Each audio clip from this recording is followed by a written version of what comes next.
Ujian promosi doktor Saudara Suhana dimulai. Hadirin tamu undangan dimohon mematikan video dan mikrofonnya. Ujian promosi doktor dibuka oleh Ketua Sidang. Dengan mengucapkan Bismillahirrahmanirrahim, ujian promosi doktor atas nama Saudara Suhana dengan ini saya nyatakan dibuka. Apakah saudara sudah siap untuk mengikuti ujian pada hari ini? Siap, insya Allah. Oke, terima kasih kepada kopromotor. Kami mohon untuk bisa memperkenalkan Promovendus kepada hadirin. Baiklah. Assalamualaikum warahmatullahi wabarakatuh. Salam bahagia semua.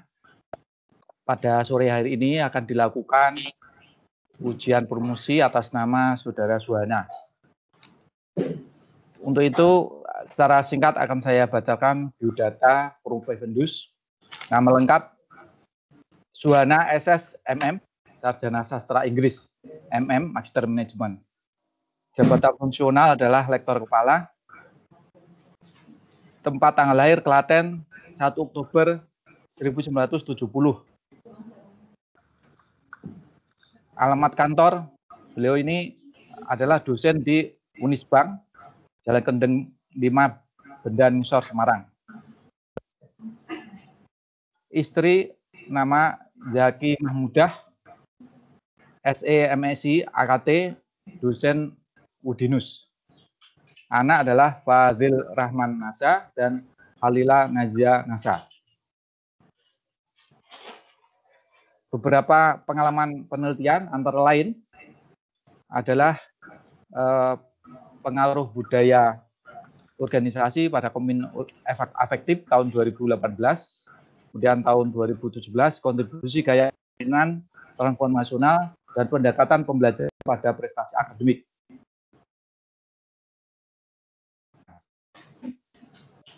Juga sudah merupakan publikasi beberapa antara lain publikasi tahun 2020, Relation of Religiosity, Gender and Love of Money to the Perception of Ethical Tax Evasion, Evidence from Undergraduate Student of Indonesia.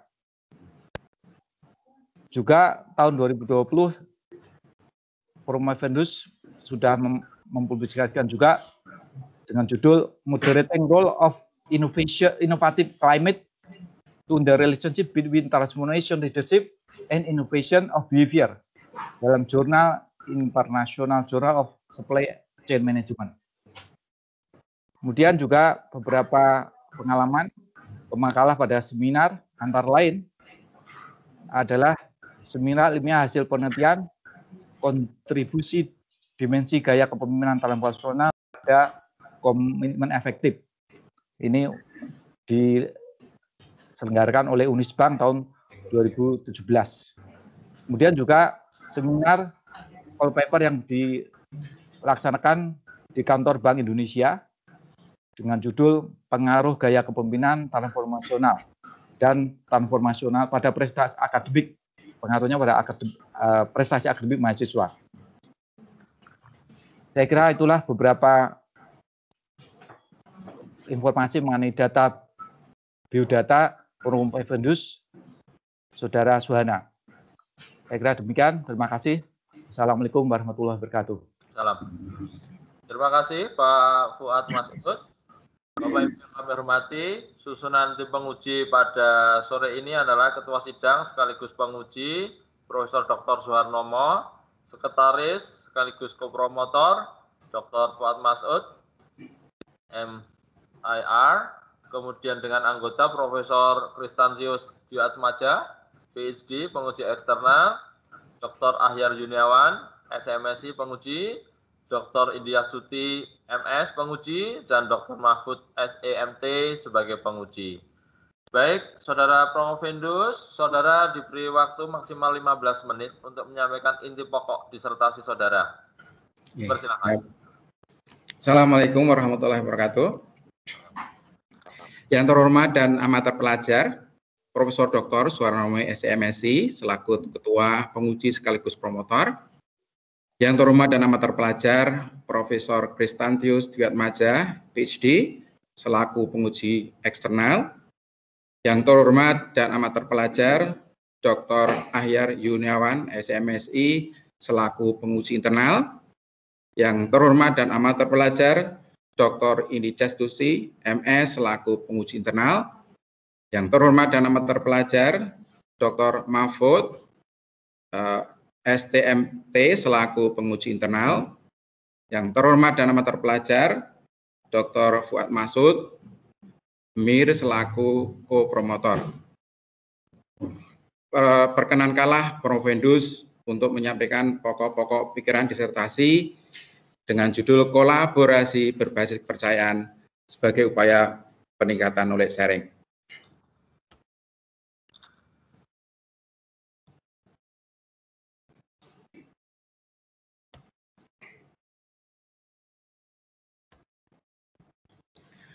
Perubahan lingkungan organisasi yang cepat bisa berdampak pada keberlanjutan organisasi. Organisasi penting merespon perubahan yang terjadi secara tepat agar perubahan tidak berdampak buruk pada organisasi. Respon keakurasian respon organisasi pada perubahan tersebut bisa diketahui dari output organisasi, salah satu adalah kinerja organisasi.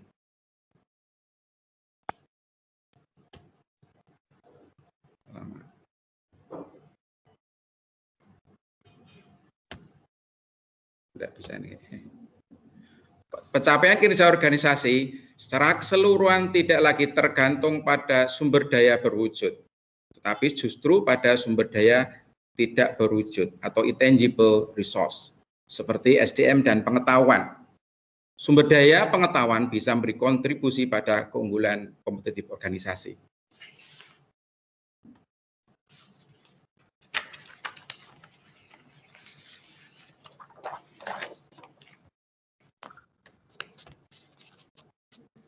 Manajemen pengetahuan adalah perihal bagaimana suatu organisasi mengelola pengetahuan yang dimiliki. Satu hal yang penting dalam manajemen pengetahuan adalah knowledge sharing. Salah satu determinan penting dari knowledge sharing adalah kepemimpinan. Menurut Thomson 2016, kepemimpinan transformasional merupakan gaya kepemimpinan yang paling efektif.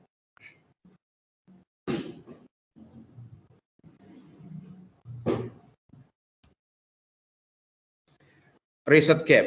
Dari review sejumlah hasil penelitian tentang transformational leadership pada KS diketahui hasil tidak konsisten. Sejumlah hasil penelitian menunjukkan pengaruh yang signifikan, sementara yang lainnya tidak signifikan.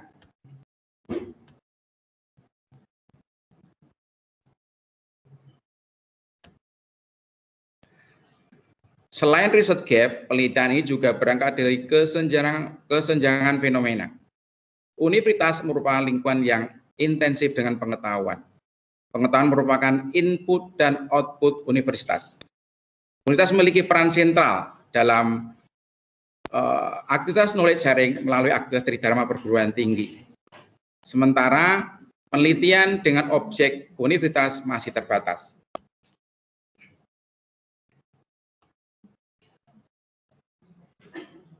Masalah penelitian. Hasil penelitian yang belum konsisten merupakan indikator bahwa bangunan teori hubungan antara kepemimpinan transformasional dan KS belum established. Adanya indikasi peran variabel mediasi atau moderasi. Sementara penelitian perihal hubungan ini masih terbatas. Mengetahui proses kepemimpinan transformasional berpengaruh pada KS merupakan agenda penting penelitian ini.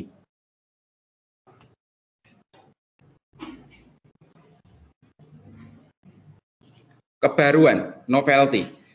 Kolaborasi berbasis kepercayaan merupakan novelty dalam penelitian ini, yang diyakini berperan sebagai variabel mediasi atas pengaruh kepemimpinan transformasional pada knowledge sharing.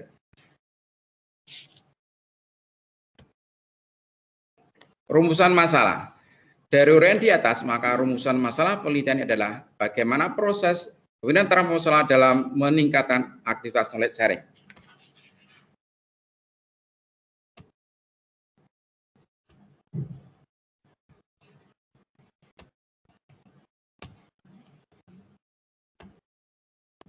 Pertanyaan penelitian, apakah kemudian transformational ideas influence berpengaruh positif terhadap kolaborasi berkepercayaan? Apakah kemudian transformational ideas influence berpengaruh positif terhadap knowledge sharing? Apakah kemudian transactional contingent reward berpengaruh positif terhadap kolaborasi berkepercayaan? Apakah kemudian transactional contingent reward berpengaruh positif terhadap knowledge sharing? Apakah orientasi budaya kolektif moderasi pengaruh kemudian transformasional pada knowledge sharing?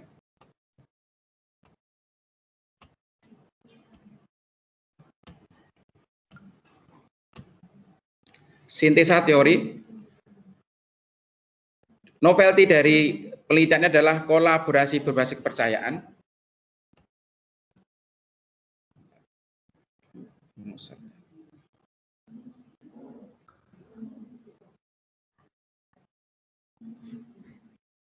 Lari-lari.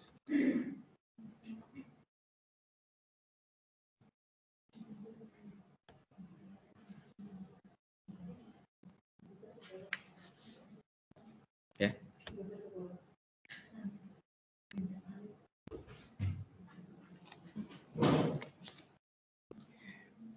Ya, sintesa teori dari penelitian ini dikembangkan dari dua teori besar, yaitu resource dependent theory dan social exchange theory, social capital theory.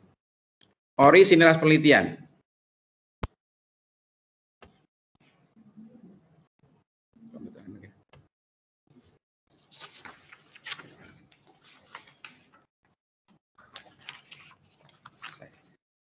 Orisinilitas penelitian meliputi dua hal pokok, yaitu pengembangan konsep baru, kolaborasi berbasis kepercayaan.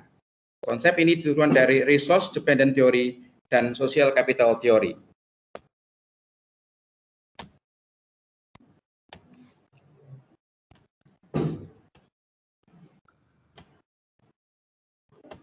Tidak mau.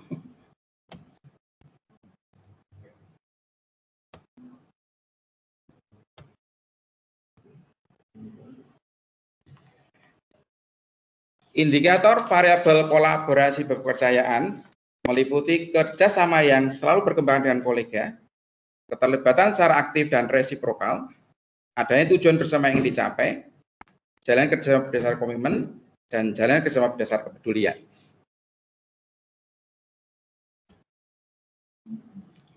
Model teorikal dasar, kemudian transformational leadership, kemudian transformasional berpengaruh pada kolaborasi berkepercayaan dan knowledge sharing. Kemudian transaksional berpengaruh positif pada kolaborasi berkepercayaan pada knowledge sharing, dan budaya nasional memoderasi pengaruh kemudian transformasional pada knowledge sharing.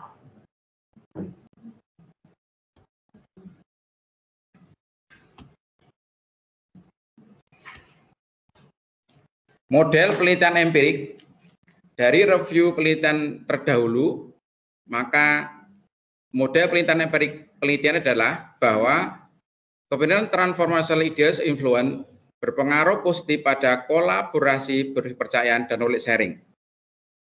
Kemudian transaksional contingent reward berpengaruh positif pada kolaborasi berkepercayaan dan knowledge sharing. Dan orientasi budaya kolektivistik moderasi pengaruh kemudian transformational ideas influence pada knowledge sharing.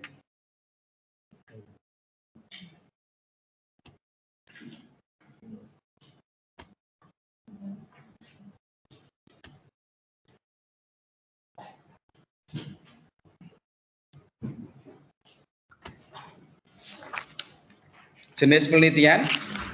Penelitian merupakan penelitian eksplanasi.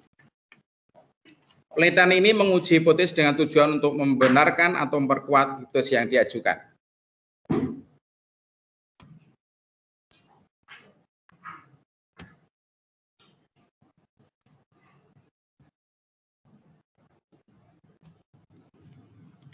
Populasi dan sampel. Populasi penelitian adalah seluruh dosen PTS dari universitas berakreditasi unggul di lingkungan LDikti Wilayah 6 Jawa Tengah yang berstatus dosen tetap dan telah bersertifikat pendidik. Universitas dimaksud meliputi UMS Surakarta, UKSW, Unika, Udinus, dan Unisula. Teknik pengambilan sampel. Teknik pengambilan sampel yang digunakan adalah non-probability sampling. Alasan peneliti adalah bahwa populasi dan penelitian adalah bersifat homogen. Bersifat homogen di sini maksudnya adalah bahwa responden semua adalah dosen dari perguruan tinggi yang berakreditasi unggul A dan telah bersertifikat pendidik, sehingga mereka semuanya berada dalam budaya dikti. Teknik pengambilan sampel, ada beberapa cara dalam pengambilan sampel ketika kita menggunakan non-probability sampling. Salah satu adalah kuota sampling. Salah satunya yaitu peneliti menyebar kuesioner ke responden, ke objek yang ditetapkan tadi sampai batas tertentu sesuai dengan kuota di masing-masing universitas yang menjadi objek penelitian. Ini sebaran penelitian respondennya, ya, ini sesuai dengan jumlah dosen yang berserdik, ya. Unisula sebanyak 41, Udinus 32, Unika 23, kemudian UKSW 49, dan yang paling banyak UMS itu 55. Pengujian hipotesis, data yang terkumpul diolah menggunakan model bersama struktural versi 21, sementara teknik analisis SEM meliputi uji asumsi klasik, uji validitas, dan reliabilitas. Hasil pengumpulan data, untuk mendapatkan 200 responden, 300 kuesioner disebar ke objek. Sebanyak 185 kuesioner kembali. Ada kendala kebijakan work from home, peneliti menyusun kuesioner dalam bentuk Google Form, dan berhasil terkumpul 51 kuesioner. Dari data yang ada, ini adalah model 1 sebelum modifikasi, di mana goodness of fit dari model ini masih buruk sehingga dilakukan modifikasi, sehingga hasilnya adalah ini. Dengan model yang ini setelah modifikasi, maka goodness of fit-nya adalah seperti ini, ya, ada satu yang marginal yang AGFI. Regression based structural equation model, dari tabel ini diketahui bahwa kemungkinan transnational ideation influence berpengaruh signifikan pada kolaborasi berkepercayaan. Kemudian kemungkinan transnational continuous reward tidak berpengaruh signifikan pada kolaborasi kepercayaan. Kolaborasi berkepercayaan berpengaruh signifikan pada knowledge sharing. Kemudian kemungkinan transnational ideation influence tidak berpengaruh pada knowledge sharing, dan kemungkinan transnational continuous reward tidak berpengaruh pada knowledge sharing. Perhitungan efek total. Perhitungan efek total adalah efek tidak langsung plus efek langsung. Dari perhitungan diketahui bahwa efek total lebih besar dibanding efek langsung, sehingga bisa disimpulkan bahwa variabel moderasi berperan sebagai full mediation. Pengujian moderasi, variabel moderasi dianalisis dengan menggunakan produk indikator. Untuk menghilangkan masalah kolineritas, maka digunakan transformasi data dengan mean center. Ini adalah model SEM penuh dengan variabel moderasi, di mana goodness of fit-nya masih buruk, sehingga perlu dilakukan modifikasi. Ini modifikasi dilakukan sehingga didapatkan goodness of fit yang cukup baik, yang ada marginal 2, GFI dan AGFI. Dari hasil pengujian moderasi diketahui bahwa penelitian ini tidak berhasil membuktikan bahwa orientasi budaya kolektivistik memoderasi pengaruh kebiasaan transformational ideation pada knowledge sharing. Pembahasan temuan penelitian. Kemudian transformasi ideasi pun berpengaruh positif pada kolaborasi berbasis kepercayaan. Kepemimpinan dekan cukup tinggi indeksnya 85,362, mendorong dosen melakukan kolaborasi, utamanya Tridharma perguruan tinggi. Hal ini diketahui dari indeks yang cukup tinggi yaitu 90,917.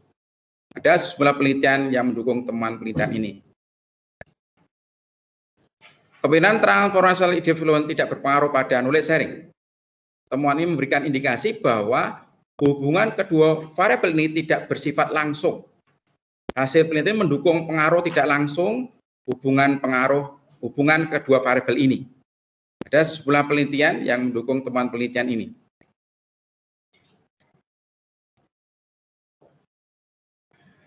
Kepemimpinan transnasional contingent reward tidak berpengaruh pada kolaborasi berkepercayaan. Dosen melakukan kolaborasi bukan karena kepemimpinan transaksional contingent reward dekan. Justru dari tuntutan profesionalitasnya. Habis, Pak Suhana udah lebih dari yang dipersyaratkan.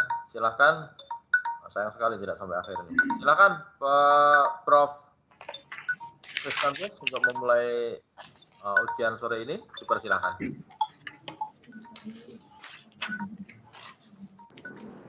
Terima kasih Prof. Suwarnomo sebagai Ketua Tim, Saudara Promovendus dan sahabat-sahabat dari Unisbank yang saya lihat menyaksikan acara yang tentu sangat berbahagia bagi Saudara Promovendus sore ini. Mudah-mudahan di hari ulang tahunmu, dan Saudara ulang tahun hari ini membawa kebaikan dan kesuksesan untuk Anda meniti karir selanjutnya. Pasti ini by design rasanya. Minta khusus untuk Mbak Lina agar ujiannya tanggal 1 Oktober sehingga menjadi momen yang unforgettable, menjadi kenangan yang tidak terlupakan. Selamat sekali lagi karena Anda sudah sampai pada tahap ini. Rasa-rasanya dulu kita pernah saling berdiskusi di salah satu mata kuliah ya, Pak Sohan. Ya. Perilaku organisasi, Prof. Ya, perilaku organisasi. Nah, Pak Sohana, saya mulai dengan kalau kita melihat satu gelas berisi air separuh, saudara lebih cenderung memilih atau mengatakan berisi separuh atau kosong separuh?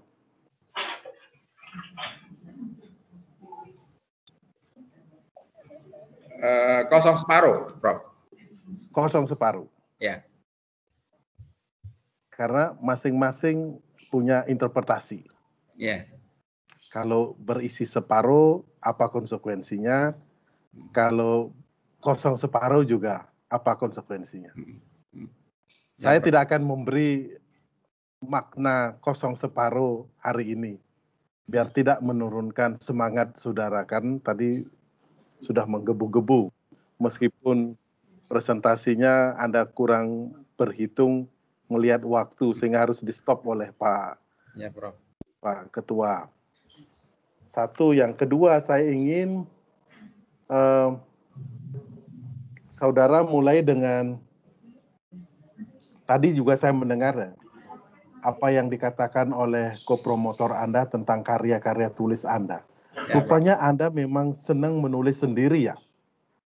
Tidak melakukan knowledge sharing dengan teman-teman. Apakah benar ini? Tidak, Prof. Tidak ya? Tidak. Karena yang saya sebut hanya nama ini, berarti pikiran saya, saudara tuh asik dengan diri sendiri.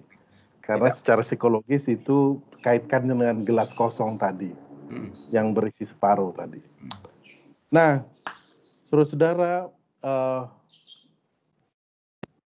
saya ingin memulai dengan memang saudara memilih novelty-nya adalah atau kebaruan dalam studi ini yang menjadi kebanggaan yang Anda berhasil temukan begitu, yaitu kolaborasi berbasis kepercayaan. Nah, ini dari mana ini munculnya ini? Apakah ada inspirasi atau kok muncul dengan, karena kalau saya mengikuti aliran dari teman-teman di Undip ini kan harus ada yang di-insert di tengah-tengah, dan itulah Anda memilih ya novelty-nya adalah kolaborasi berbasis kepercayaan. Apa ada kolaborasi berbasis tidak kepercayaan? Nah, mungkin itu dulu. Kita mencongak saja. Saya bertanya, Anda menjawab. Saya bertanya, Anda menjawab. Silakan. Ya, terima kasih Profesor atas pertanyaannya. Jadi waktu proses awal penulisan dissertasi saya lewat bimbingan promotor dan co, itu salah satu langkah pertama adalah melakukan meta-analisis, Profesor. Meta-analisis, saya mengumpulkan jurnal sebanyak mungkin dan saya baca sebanyak mungkin, Profesor. Dari baca secara detail, ya, dari latar belakang sampai di pembahasan, saya garis bawahi, saya lingkari, saya kasih warna dan yang lainnya. Terus saya istilahnya ketemu benang merahnya, Profesor. Ketemu benang merahnya bahwa ini kan berangkat dari riset gap bahwa kepemimpinan transformation leadership itu berpengaruh pada knowledge sharing itu bisa secara langsung, bisa secara tidak langsung, ya, berdasarkan temuan penelitian terdahulu. Sehingga untuk menemukan celah itu, ya, yang saya lakukan tadi, Prof. Jadi elaborasi detail jurnal-jurnal yang saya cari, ya, dan akhirnya ketemu kolaborasi berbasis kepercayaan tadi itu dari sintesa teori yang saya gunakan, yaitu resource dependent theory, teori ketergantungan sumber daya, dan social capital theory, ya, dari jurnal-jurnal tentang keduanya saya temukan, ya. Kemudian di situ ada definisinya, kemudian dari definisi itu saya buat indikator, ya. Kemudian saya padukan antara kedua teori tadi dan muncullah kolaborasi berbasis kepercayaan. Begitu. Kemudian masalah tentang pertanyaan Profesor yang kedua tentang apakah ada kolaborasi tidak berbasis kepercayaan. Ini pertanyaan yang cukup lama, Profesor, ditanyakan oleh promotor saya memang. Oh, saya sealiran dengan promotormu. Iya, Profesor. Kemudian saya ya memang pusing, Prof, ya. Kemudian saya baca banyak begitu, saya bersyukur saya ketemu jurnal, Profesor. Jadi di jurnal itu ada bahas tentang keduanya, Prof. Jadi collaboration with, ya, and without, ya. Collaboration with trust and collaboration without trust. Nah, collaboration without trust itu di jurnal itu dikatakan adalah ketika kita berkolaborasi task based collaboration, Profesor. Jadi functional kolaborasi berdasarkan tugas, kolaborasi fungsional. Jadi di situ tidak menuntut untuk trust, gitu, ya. Meskipun di jurnal saya baca untuk efektivitas itu kolaborasi itu butuh trust, ya, terutama untuk kolaborasi yang bersifat jangka panjang, Profesor. Jadi boleh ya kolaborasi itu tanpa trust? Ya, yang saya temukan di dunia akademik seperti kita ini boleh ya kolaborasi tanpa trust, tanpa kepercayaan. Ya, kalau karena ini temuanmu, ya. Ya. You harus convince, yakinkan saya bahwa memang kolaborasi itu sebaiknya dengan trust. Karena kalau tidak, namanya munafik, namanya tidak make sense. Ya, Profesor. Ya, untuk kampus dengan basis tentang kejujuran, tentang integritas, saya kira relevan tentang ini, Prof. Apabila relasional di kampus bersifat jangka panjang. Oke, baik. Saya 2 hari atau 3 hari yang lalu, saya juga menguji soal kolaborasi. Lalu saya baca itu. Saya cari juga di kamus, apa arti kolaborasi. Ternyata kolaborasi itu sebuah bentuk kerjasama. Jadi, you and me, di tengah-tengahnya ada us. Jadi kalau ada intercept-nya. Kita berkolaborasi, you and me, di tengah-tengahnya ada us. Apakah kolaborasi yang Anda maksudkan AS itu, sehingga dia menjadi sebuah bentuk lain, atau kolaborasi just kerjasama? Kalau kerjasama entitasnya kan sama. Tolong saya diyakinkan. Ya, terima kasih Profesor atas pertanyaannya. Yang saya baca dari jurnal tentang kolaborasi Profesor itu ada jurnal yang membahas secara detail tentang pengertian yang mirip Profesor. Jadi disebutkan tentang makna kerjasama ya. Ada kerjasama, ada kerjasama tim, ada koordinasi, ada kolaborasi. Masing-masing punya definisi yang irisannya cukup banyak, Profesor. Irisannya cukup banyak sehingga sulit membedakan. Tapi di jurnal itu disebutkan kolaborasi itu yang paling tinggi, Profesor, derajatnya. Artinya kalau kerjasama tim berarti hanya antar tim itu ya. Tapi kolaborasi tidak, Profesor. Kolaborasi bisa lebih luas cakupannya. Sehingga kalau dari definisi yang saya temukan dari jurnal itu, saya kemudian mendefinisikan kolaborasi itu sebagai sebuah proses yang selalu berkembang, yang melibatkan dua atau lebih entitas sosial yang secara aktif dan resiprokal terlibat dalam aktivitas bersama yang bertujuan untuk mencapai tujuan bersama didasarkan pada komitmen dan kepedulian. Itu Profesor dari saya. Nanti saya akan masuk ke hal itu dalam pertanyaan saya yang terakhir.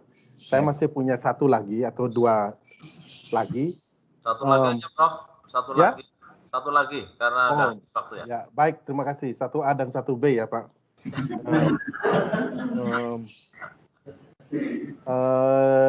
Waktu ujian sebelumnya, saya minta saudara melakukan juga in-depth pembahasan yang dalam. Ya, saya melihatnya belum dalam juga gitu. Tapi ya sudahlah, promotormu sudah setuju gitu kan. Saya ini kan hanya komentar-komentar aja. Nanti saudara juga boleh mengatakan promotorku sudah tanda tangan kok gitu. Tetapi ada beberapa hal yang saya pikir kalau dilihat lagi, memang ini tebal sekali, tapi terlalu asik dengan statistik. Statistik can be lie. Statistik bisa bohong loh, membohongi kita. Apalagi kalau kita lihat nanti dari ujungnya sana, pengisi kuesionernya sudah nggak jujur, terus dan seterusnya, sampai kita analisis pun mungkin bisa jadi tidak benar seperti yang mereka alami gitu ya. Nah, itulah yang menjadi ketika saya membaca lagi, misalnya juga mindset saudara itu dalam penelitian ini adalah tidak pernah membayangkan dosen sebagai objeknya. Karyawan. Banyak sekali tulisan-tulisan muncul sebagai karyawan. Mungkin nanti dicek lagi ya. Karena ini sebenarnya ini yang kita bahas ini adalah tentang diri kita ini. As a lecturer, sebagai dosen gitu. Yang coba mengisi pertanyaan-pertanyaan yang Anda sampaikan itu. Nah, karena saya sudah ditegur, yang terakhir misalnya, saya ingin sebenarnya bertanya, contoh misalnya, karena di ujung sekali, dependent variabelnya adalah knowledge sharing. Bisakah saudara memberikan contoh yang apa adanya, karena Anda meminta juga di sini kan implikasi praktisnya. Ya, apa sih sebenarnya saran saudara, karena hari ini saya menyaksikan ada rektormu hadir, ada pengurus yayasan hadir, mungkin ada dekan. Nah, itu berikan hal-hal yang praktis, yang mengena. Dan disitulah sebenarnya manfaat studi yang saudara lakukan ini. Silakan. Ya, terima kasih Profesor atas pertanyaannya. Untuk implikasi praktis yang mestinya hasil penelitian bisa untuk pertimbangan kampus, yang pertama adalah untuk meningkatkan kolaborasi, Universitas penting meningkatkan kapasitas kepemimpinan transformasi leadership. Karena dalam penelitian ini terbukti bisa meningkatkan kolaborasi berbasis kepercayaan. Yang kedua, misalnya apa? Biar jelas. Kalau saya rektor, kalau saya dekan, what I have to do?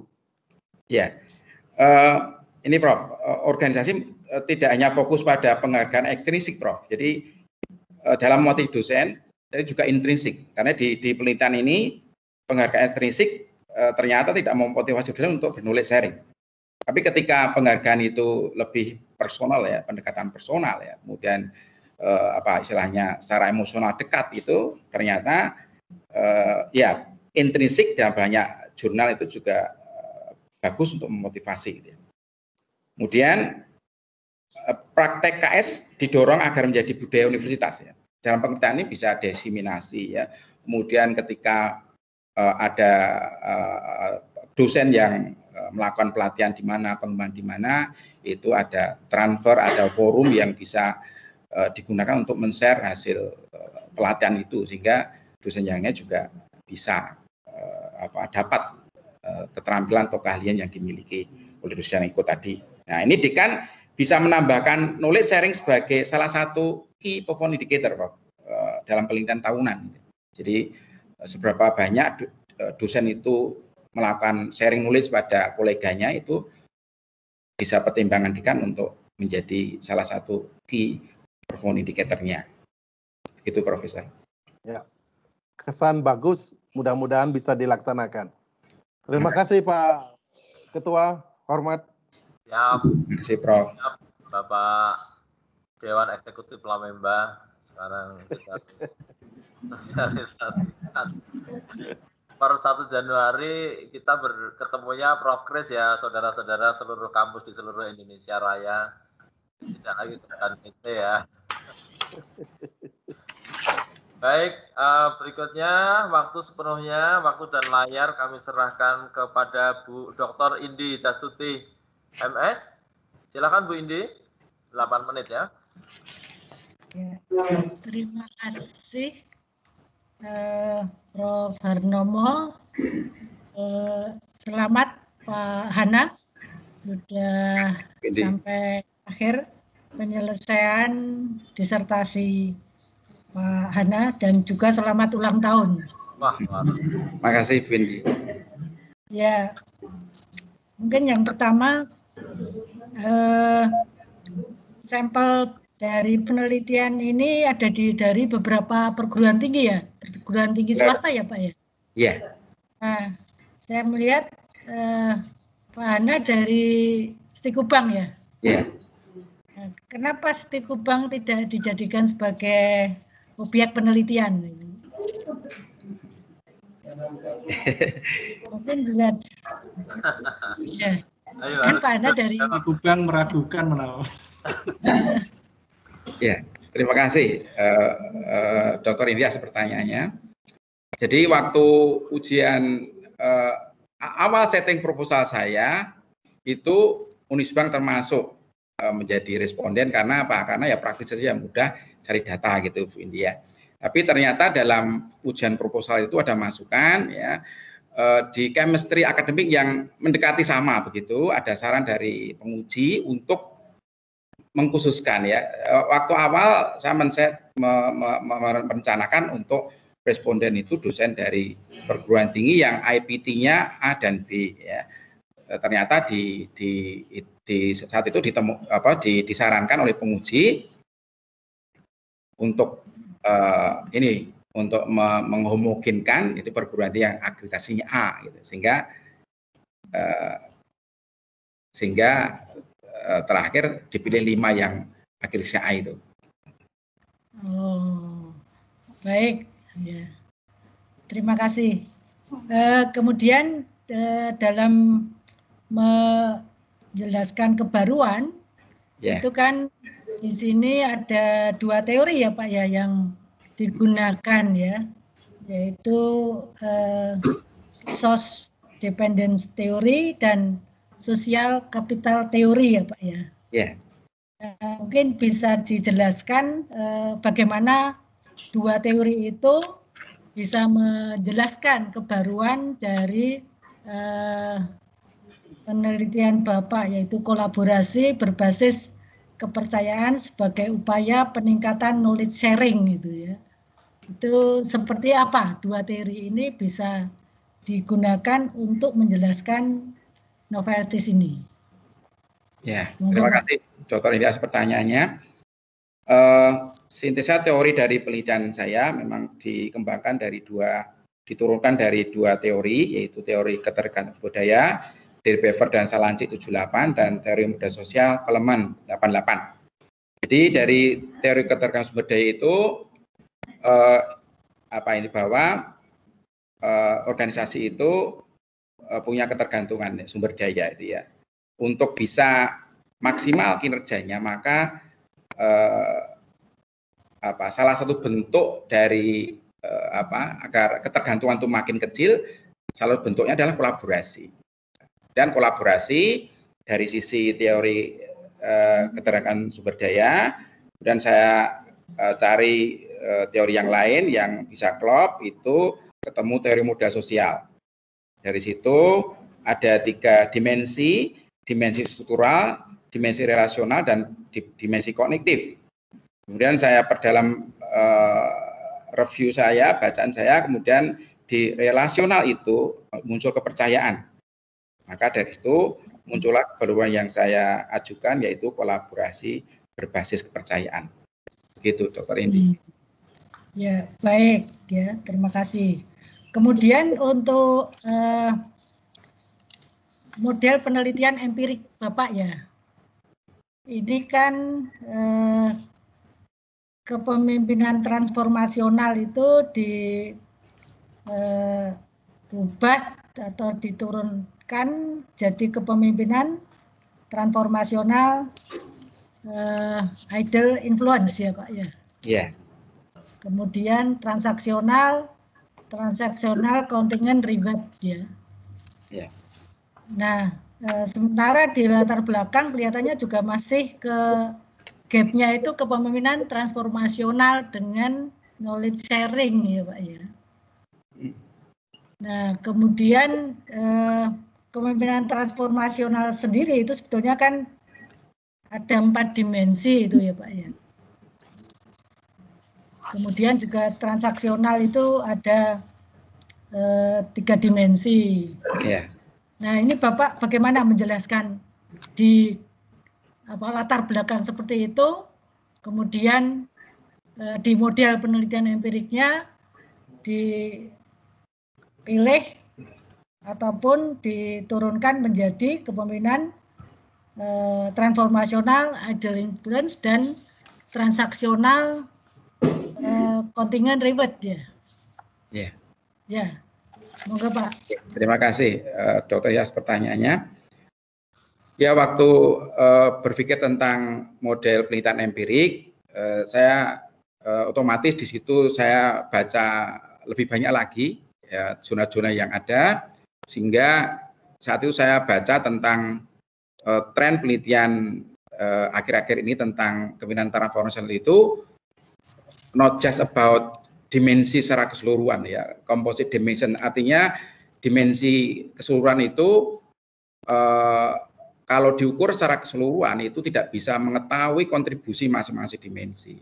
Sehingga dari zona-zona yang ada itu trennya salah satunya adalah bagaimana salah satu atau 2 dimensi itu untuk mengukur variable dependent ya tertentu ya, sehingga jelas kontribusinya pada Y ya. Jadi dari review zona-zona yang saya baca memang trennya seperti itu Dr. Indi, bahwa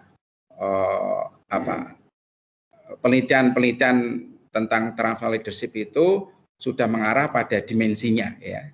Dan ketika saya punya kolaborasi berkesan sebagai mediasi, makanya saya pilih ke transformational leadership ideal influence karena ada cukup banyak irisannya ya, karena kaitan dengan kerjasama, kaitan dengan tujuan bersama begitu.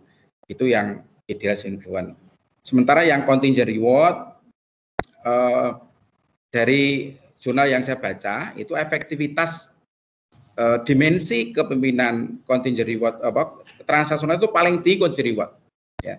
Bahkan ada jurnal yang meranking ya efektivitas kepemimpinan itu yang pertama 4 yang transformational itu, yang kelima adalah contingent reward.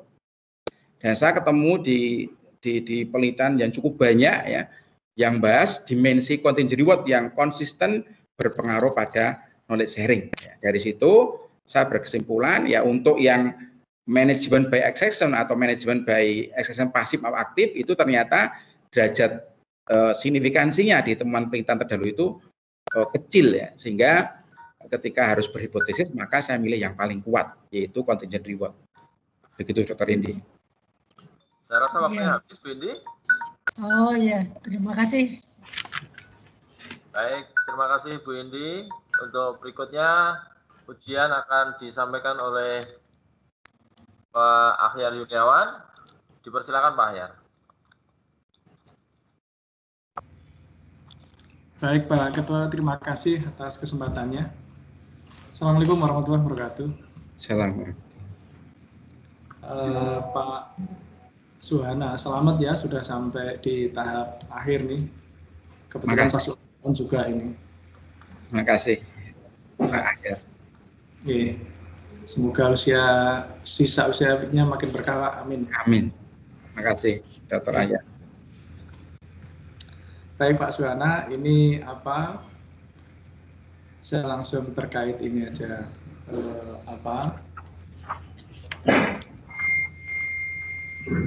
Pak Suhana, seandainya Pak Suhana jadi pimpinan, Bapak kan sudah melihat hasil temuan ya, sudah memberikan bahasan dan sebagainya gitu, termasuk mungkin langkah-langkah gitu, yang harus dilakukan. Nah kalau Pak Suhana jadi pimpinan ini, ya mungkin paling enggak apalah, nanti pimpinan apa terserah, saya enggak tahu. Seandainya mungkin dapat kesempatan jadi pimpinan. Hasil riset Pak Hana ini kalau mau Bapak terapkan itu Bapak akan melakukan apa untuk memastikan itu?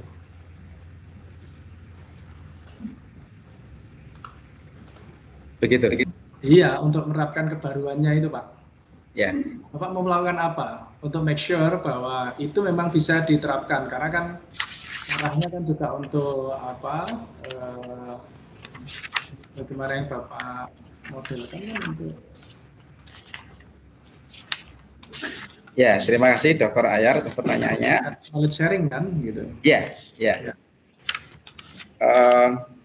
Jadi penelitian saya berhasil membuktikan bahwa kolaborasi berbasis kepercayaan itu berpengaruh pada knowledge sharing. Satu, yang kedua,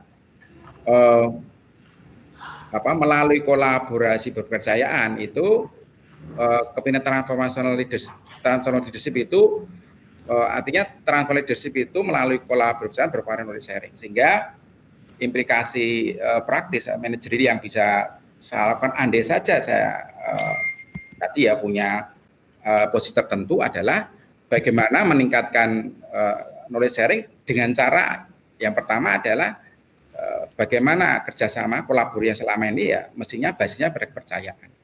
Basis kepercayaan lah. Kolaborasi kepercayaan ini bisa ditingkatkan dengan meningkatkan kapasitas kepemimpinan transformational leadership. Nah, kepemimpinan transformational leadership dan transaksional itu salah satu dari beberapa gaya kepemimpinan yang bisa dilatih. Ya. Jadi dari sejumlah jurnal yang saya baca ya kepemimpinan transformasional dan transaksional itu bisa dilatih ya. Jadi bagaimana memadukan antara pemimpin yang visioner ya, visioner itu transformasional ya, tapi sisi lain bagaimana jangka pendek ya, transaksional ya, ketika anak buah itu mencapai tujuan, capai ya dikasih reward ya. Tapi sementara visi jauh ke depan organisasi mesti dikedepankan. Sehingga yang bisa dilakukan adalah bagaimana meningkatkan sharing ya dengan cara meningkatkan kolaborasi basis kepercayaan, salah satu dengan cara meningkatkan kapasitas kepemimpinan transaksional dengan cara ya bisa saja pelatihan intensif ya pada pemimpin tertentu yang ketika dalam satu organisasi itu pemimpin-pemimpinnya itu dominan gaya tertentu ya. Jadi dari jurnal yang saya baca, pemimpin yang efektif itu adalah perpaduan antara transformation dan transaksional ya. Dalam ukuran yang fleksibel ya, bisa dominan transaksional tergantung anak buahnya, bisa dominan transaksional ya. Ketika mungkin kebutuhan fisiologisnya masih penting, mungkin transaksional lebih penting ya. Tapi pengakuan ya, kemudian motivasi intrinsik itu juga penting ya. Sehingga sekali lagi bagaimana meningkatkan kapasitas kedua gaya kepemimpinan ini dalam model kepemimpinan kampus, saya kira bisa efektif untuk mencapai output organisasi, salah satu adalah knowledge sharing. Gitu Dr. Ayar. Ya, apakah hanya cukup melalui pelatihan, Pak? Tidak. Dari makanya saya bertanya pada Bapak tadi, Bapak ya, sebagai pimpinan itu mau melakukan apa saja untuk memastikan knowledge sharing itu meningkat, karena memang di situ ada kolaborasi berbasis kepercayaan. Ya. Terima kasih Dr. Ayat pertanyaannya. Salah satunya adalah mengembangkan budaya, ya, mengembangkan budaya. Ya. Kalau bicara tentang kepemimpinan itu identik dengan juga budaya, artinya peran pemimpin dalam mengembangkan budaya itu penting ya. Sehingga dalam konteks ini ya pemimpin bagaimana mengembangkan budaya kerjasama kolaborasi di kampus ini ditekankan ya. Dan tadi salah satu yang sudah saya sampaikan adalah bagaimana misalnya dalam konteks ini rektor atau dekan itu menggunakan ini ya menggunakan ukuran kinerjanya ya, tahunan itu key performance indicator salah satu adalah sejauh mana seorang dosen itu knowledge sharing ya, memberikan berbagi pengetahuan yang dimiliki pada koleganya. Begitu Dr. Ayar. Ya, oke. Pak Suhana sudah berapa lama di Istiqubang, di Unisbank? 5 tahun, Dr. Ayar, alhamdulillah. Oke, saya rasa sudah cukup 5 tahun. Baik, berbasis pengalaman Bapak selama 5 tahun bergabung di Unisbank. Kira-kira kelemahan apa saja di Unisbank yang harus Bapak selesaikan dulu untuk memastikan kedua hal tadi itu berjalan dengan baik?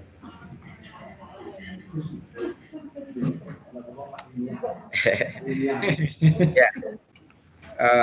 Terima kasih Dokter atas pertanyaannya.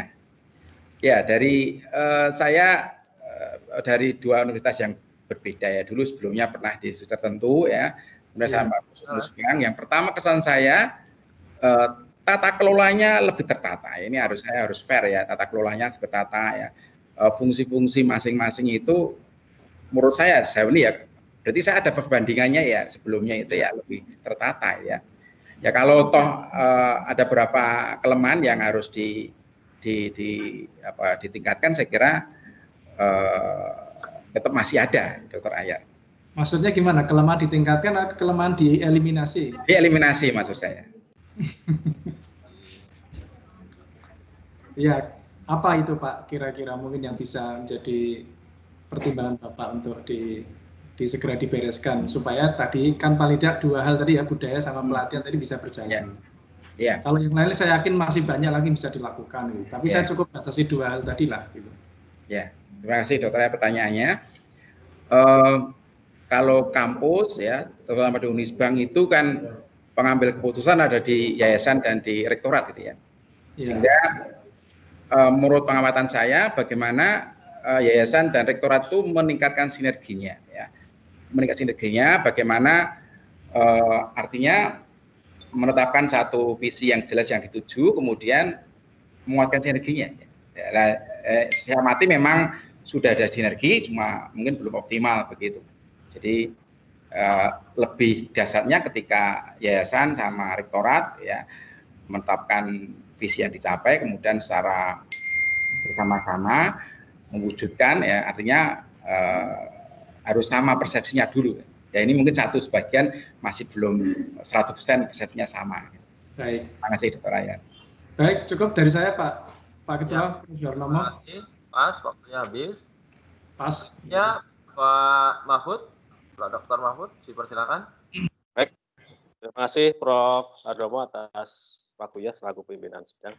Baik Pak Suhana, bisa dengar dengan jelas suara saya Pak ya? Iya. Baik. kita pernah ketemu waktu kuliah semester 1 dulu ya. Filsafat ilmu, Dr. Mahfud. Ya, saya dulu pernah menyampaikan ada 2 tipe mahasiswa, masih ingat enggak, Pak Suhana? 2 tipe mahasiswa. Ya. Apa, masih ingat enggak? Sudah lupa. Ingat. Ada 2 tipe mahasiswa. Yeah. Yang pertama ada yang lulus tepat waktu, yang kedua lulus pada waktu yang tepat. Nampaknya Pak Suhana ingat pesan saya dulu, yang aliran pertama, yang pada pertama yang lulus tepat waktu, karena ini baru angkatan 2017, berarti ini semester 6 mau masuk 7 ya Pak ya? Iya. Ya, selamat, ini masih. Terima kasih, Mahfud. Terus untuk memotivasi untuk yang lain, karena mungkin ya yang aliran kedua tadi ada yang mungkin semester 12 PLI baca belum. Ini bukan menyinggung, mengingatkan. Ya. Baik. Pak Suhana, ini tadi isunya yang paling sentral adalah tentang knowledge sharing. Ya, tapi kan sebetulnya kan tidak semua knowledge itu bisa di-sharingkan ya. Iya. Ya, ini mungkin perlu ada penjelasan bagaimana sih kriteria knowledge yang bisa di-sharingkan dengan knowledge yang tidak bisa di-sharingkan, khususnya dalam konteks perguruan tinggi antar dosen. Bisa dijelaskan Pak Suhana? Ya. Terima kasih Dr. Mahfud atas pertanyaannya. Salah satu knowledge sharing, salah satu knowledge itu ada explicit knowledge dan ada tacit knowledge ya.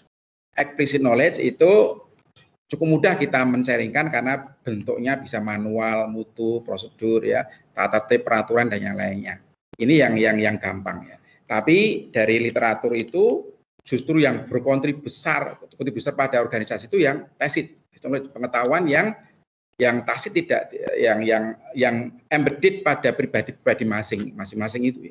Ini yang sulit. Nah, konteks knowledge sharing sebenarnya adalah ketika, kalau tacit ini saya kira untuk mentransfernya, untuk men-share-nya itu satu bisa tergantung pada pribadinya itu. Misalnya saya contohkan ya. Saya contohkan tacit itu ketika di kampus itu taruhlah dosen yang lolos artikelnya ya di publikasinya itu ya. Ini kan tacit ya. Sehingga ketika men-share ya, ketika dia tidak berbohong secara jujur men-share ya, kiat-kiatnya bagaimana tembus ini. Saya kira dalam konteks ini bisa ya, tidak ada yang artinya bisa di-sharingkan ya. Termasuk ketika seorang dosen itu berhasil tembus hibah penelitiannya ini ya. Kemudian ini kan tacit juga ya. Artinya pengetahuan yang ada di dalam diri dosen itu ya. Saya kira juga bisa di-sharingkan ya. Artinya dosen yang bersangkutan bisa mendesiminasi kemampuan tacitnya itu dalam forum tertentu, dan yang selama ini dilakukan saya kira seperti itu ya. Dan di Unisbank saya bersyukur karena banyak ya seperti ya dari dosen tertentu yang punya tacit knowledge banyak dari aspek publikasi maupun dari sisi kemampuan yang lainnya ya, penelitian dan yang lainnya itu disemiskan. Begitu Dr. Mahfud. Penelitian Pak Suhana ini fokusnya yang tacit knowledge atau yang explicit knowledge? Tacit knowledge. Tacit? Ya. Tacit itu kan orang beranggapan bahwa itu tidak bisa di-sharingkan. Yang tacit itu. Iya. Bisa di-sharing dari yang explicit knowledge, Pak? Iya. Apa kebalik? Tidak, Dr. Mahfud. Jadi yang eksplisit itu memang pengetahuan yang kalau di kampus itu manual mutu ya, kita bisa baca, kita bisa di webnya ya ada informasi tentang kampus, tentang visi, tentang peraturan, tentang prosedur itu yang eksplisit seperti itu. Tapi yang tacit itu yang melekat embedded di masing-masing dosen itu ya. Expert marketing itu juga tacit, expert SDM tacit, expert keuangan tacit. Nah, ketika dosen mengajar ke mahasiswa, saya kira tacitnya keluar itu. Ya, tacitnya keluar lah. Sejauh mana dia mengeluarkan tacitnya itu tergantung juga daya serap yang diajar, yang dideskripsikan. Kalau itu konteks dosen ya, saya kira ketika dosen dengan tasing yang banyak kaitan dengan kemampuan tadi ya, kemampuan teknologinya, kemampuan penguasaan teknologinya, penguasaan ilmu tertentu ya, penguasaan tadi publikasi yang lolos terus atau hibah itu saya kira bisa di-sharingkan gitu. Begitu Dr. Fuad. Kan ada juga itu Pak Suhada. Yeah. Dosen yang pola pikirnya masih menggunakan ilmu silat, Pak. Ada ditemui di dalam lapangan yang dia tidak mau berbagi karena itu pola pikir dia itu seperti belajar ilmu silat atau ilmu kungfu atau ilmu kanuragan gitu. Ada enggak yang faktor seperti itu yang ditemui di lapangan, kemudian solusinya gimana seperti itu? Ya, kalau di konteks kampus ya, ketika kita milih profesi dosen, saya kira dalam berapa memandang knowledge itu sama ya. Artinya ketika dosen kok miskin bersharing itu, pertanyaannya adalah what kinds of lecture gitu ya. Dosen seperti apa seperti itu ya. Meskipun ada, karena saya baca ancaman ketika men-sharingkan tesis adalah tentang pengetahuan yang dimiliki itu yang lain punya itu ya. Itu bisa bisa mengancam pemasukannya. Jadi ketika kemampuan tesis itu banyak di kampus itu ya, berarti peluang dia untuk taruhlah itu karena tesis itu nanti menghasilkan uang gitu ya. Begitu banyak yang punya tesis seperti itu ada dari zona yang saya baca memang ada ancaman ketika men-sharing tesis adalah bahwa keahlian kita itu banyak dimiliki oleh yang lain. Tapi ketika melihat sisi keilmuan kan tidak seperti itu ya. Sebanyak kita sharing ilmu, satulah itu sebenarnya ilmu itu akan berkembang dan kita dalam konteks tertentu kita dapat reward dari Tuhan begitu, Dr. Mahfud. Baik, terima kasih. Ini menarik karena pengalaman saya itu ngajari istri saya yang nyopir itu sampai ganti SIM 2 kali belum bisa nyopir, Pak. Jadi sampai ganti SIM 2 kali. Pak Mahfud jangan cari yang lain yang sudah bisa nyetir loh. Oh, malah aman, Prof. Kalau bisa nyetir malah ngikuti saya terus bahaya. Jadi kalau bisa nyetir kan nyari Gojek dulu 10 menit baru datang saya sudah lari. Baik. Terus yang terkait dengan budaya, Pak Suhana. Ini budaya kan yang dipakai budaya nasional. Iya. Yeah. Yang konteks di sini kan budaya organisasi. Nah, gimana ini transformasi dari budaya nasional menjadi budaya organisasi dalam konteks? Ya, terima kasih Dr. Mahfud pertanyaannya. Budaya nasional yang saya pakai adalah yang HOPSTD, yang ada 5 dimensi, 6 dimensi yang terakhir. Kemudian ketika ke model empirik itu saya baca cukup banyak jurnal. Ketika bicara kepemimpinan itu konteks dimensi yang paling pas adalah tentang orientasi budaya kolektivistik. Ya. Orientasi budaya kolektivistik sama transformasi itu irisannya banyak ya. Jadi masing-masing tentang pentingnya tim ya, pentingnya kerjasama begitu sehingga dari zona yang banyak dibaca itu mengkerucut bahwa ketika bicara tentang kepemimpinan itu dimensi HOPSTED yang paling relevan adalah tentang budaya kolektivistik karena kaitan dengan visi, pencapaian tujuan, kerjasama, teamwork dan yang lainnya. Begitu Dr. Mahfud. Oke. Baik, saya kira waktunya habis ya, Prof. Terima kasih, Prof. Harbo. Terima kasih, Pak Mahfud. Pak Fuad, barangkali masih ada. Oke ya, baik. Satu aja, Prof. Ya, yang pertama saya ucapkan selamat ya buat Pak Suhana yang sampai saat ini ya tahap terakhir ya, Insya Allah. Sebentar lagi doktor ya. Amin. Selamat buat Pak Suhana dan juga Unisbank serta keluarga ya yang selama ini ya berkorban untuk keberhasilan ini. Saya ada satu aja yang mungkin saya ingin ajukan pertanyaan ya. Jadi sudah disampaikan juga persis kayak Pak Mahfud, cuma begini, di dalam riset-riset kolektivisme, budaya kolektivisme itu kan seringkali muncul tuh kepemimpinannya itu paternalistik gitu loh. Nah ini malah transformasional. Nah kira-kira itu gimana itu cara menjelaskannya bahwa di dalam banyak jurnal itu kalau budaya kolektif ya, budaya nasional itu kolektif, itu banyak yang paternalistik. Nah, kira-kira bagaimana posisi ini dengan kalau dibandingkan dengan yang transformasional ya? Oke, terima kasih. Saya kira itu aja. Ya, terima kasih Dr. Fuad atas pertanyaannya. Ya, penelitian saya fokus pada kepemimpinan transformasional ya. Kemudian ketika saya browsing jurnal memang saya mengkerucut ke situ, Pak Fuad, sehingga terus terang begitu ada model kepemimpinan yang lainnya tidak saya baca. Ya. Jadi artinya gini, artinya ketika saya bicara tentang kepemimpinan transformasional, kemudian tentang ada dimensi budaya home state itu yang sering muncul adalah tentang power distance dan orientasi budaya kolektivistik. Jadi tentang paternalistik saya tidak banyak membaca, Dr. Mahfud, Dr. Fuad, maaf. Begitu pertanyaan jawaban saya. Oke, baik ya. Saya kira itu aja. Baik. Cukup ya. Terima kasih Pak Fuad. Dari saya kalau tadi jadi national culture collectivism nggak memoderasi ya? Tidak. Padahal sudah disusun sedemikian rupa bahwa riset-riset sebelumnya memoderasi. Nah, hasil ini tidak. Nah, itu apa, Pak Suhana? Risetnya apa? Wong sudah sangat kuat, sudah sangat robust, itu memoderasi, tiba-tiba hasilnya enggak. Kira-kira dalam konteks ini apa logiknya? Terima kasih, Profesor, atas pertanyaannya. Ya, memang Profesor setengah mati untuk berusaha membuktikan ini, Profesor. Jadi karena salah satu kebaruan juga, Profesor. Jadi secara tegas dari penelitian terdahulu memang tidak belum banyak yang secara tegas ya, hanya ada indikasi-indikasi bahwa orientasi budaya kolektif itu memoderasi hubungan antara transformatif pada knowledge sharing gitu ya.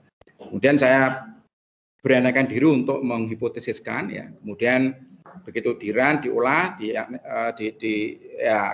kaidah statistik dijalankan, tapi ternyata toh hasilnya tidak memoderasi. Nah, ini tambahan buat Promovendus, Profesor, untuk mencari jurnal pendukung ya, temuannya seperti apa. Kemudian saya ketemu jurnal tahun 2019, Profesor, tentang meta-analisis Hofstede ya, dimensi Hofstede ini ya, bahwa efektivitas kepemimpinan itu nomor satu justru yang pengaruhnya paling besar adalah ketika different cultural proposition ya. Jadi ketika pemimpin itu punya proposi atau punya gaya tertentu yang justru tidak menjadi budaya di situ ya, ketika itu baik, itu justru yang paling efektif. Kemudian yang kongruensi cultural teori kongruensi budaya itu bahwa pemimpin itu efektif ketika anak buah itu budayanya tertentu gitu ya. Itu pengaruhnya sedang. Ya. Sementara yang teori universal ya, bahwa pemimpin tertentu efektif di semua kesempatan itu yang paling sedikit dukungannya, gitu Profesor. Ya, dalam konteks ini jadi gimana? Tidak memoderasi karena kampus-kampus di 5 kampus tadi gimana tuh kepemimpinannya jadinya? Ya, kepemimpinan transformasional tidak orientasi budaya kolektif tidak memoderasi hubungan antara kepemimpinan transformasional pada knowledge sharing. Berarti apa? Karena apa? Kalau penjelasannya jadinya kalau dikontekskan jadi gimana tuh? Ya, kalau di temuan tadi kan kongruensi budaya itu pengaruhnya sedang, Profesor. Nah, temuan saya ini memang tidak signifikan meskipun arahnya positif ke kanan, Profesor. Artinya apa? Leadership di UKSW, leadership di itu bentuknya seperti apa? Terus kenapa dia memoderasi sedang atau tidak signifikan tapi berpengaruh? Itu gimana ceritanya? Ini kurang dikit lagi nih. Ya, jadi ketika saya dari responden yang saya kumpulkan, kemudian ada jawaban tertulis gitu ya dari pertanyaan terbuka itu memang ketika bicara tentang tujuan bersama, tentang kepentingan bersama lebih penting daripada kepentingan pribadi, itu jawabannya variatif, Profesor. Artinya tujuan pribadi sama bersama itu bisa jalan semuanya, tidak harus semuanya mengutamakan kepentingan kelompok gitu ya. Jadi kepentingan pribadi dan kelompok itu bisa jalan. Artinya yang suara-suara dari jawaban yang terbuka itu memang tidak bulat, Profesor. Jadi ada yang memang ya saya kira kepentingan pribadi kan ada dari indikator itu kan ketika orientasi budaya itu kepentingan bersama lebih penting daripada kepentingan pribadi ya. Tapi di temuan itu banyak yang mengatakan saya kira dua-duanya bisa jalan sama, tidak harus saling menafikan begitu, Profesor. Ya, saya rasa itu yang perlu digali lebih lanjut ya, dalam arti kalau mau nulis lagi, misalnya dimasukkan ke International Journal of Human Resource Management, saya lihat kemarin beberapa tulisan nggak keren-keren banget masuk juga. Mungkin Anda bisa masukin ke sana dengan temuan ini, bahwa kalau dibilang kampus bisa jadi karena memiliki tingkat edukasi yang lebih baik, lebih tinggi dan lain sebagainya, bisa jadi malah ternyata kolektivisme itu nggak ngerti lah, itu bisa dijadikan temuan karena orientasi kolektivisme ternyata bisa jadi itu cukup sedang rendah di kampus mungkin ya. Udah saya tanya Pak Kristo bahwa ternyata orientasi individu rupanya bisa sangat tinggi tuh Prof. Kris, kata Pak Handa ini, bahwa orang mengatakan bahwa saling bantu, kolektif, enggak juga kata Pak Handa ini. Nah itu menurut saya itu bisa digali lebih lanjut ya, bahwa untuk strata tertentu atau jangan-jangan kampus ini mempelopori karena desain performance appraisalnya itu adalah individu, maka sekarang individu itu jauh lebih kuat dari kepentingan yang disebut kepentingan bersama dan lain sebagainya. Komen saya sih, tapi mungkin perlu dibuktikan lebih lanjut. Ya, terima kasih, Profesor. Terima kasih. Sudah selesai, Mbak Lina? Yes, Prof. Ujian promosi doktor selesai. Ketua sidang menunda ujian promosi doktor untuk memberikan waktu tim penguji menentukan nilai. Untuk memberikan waktu kepada tim penguji dalam menentukan hasil ujian. Dengan ini ujian promosi doktor atas nama Saudara Suhana saya nyatakan ditunda.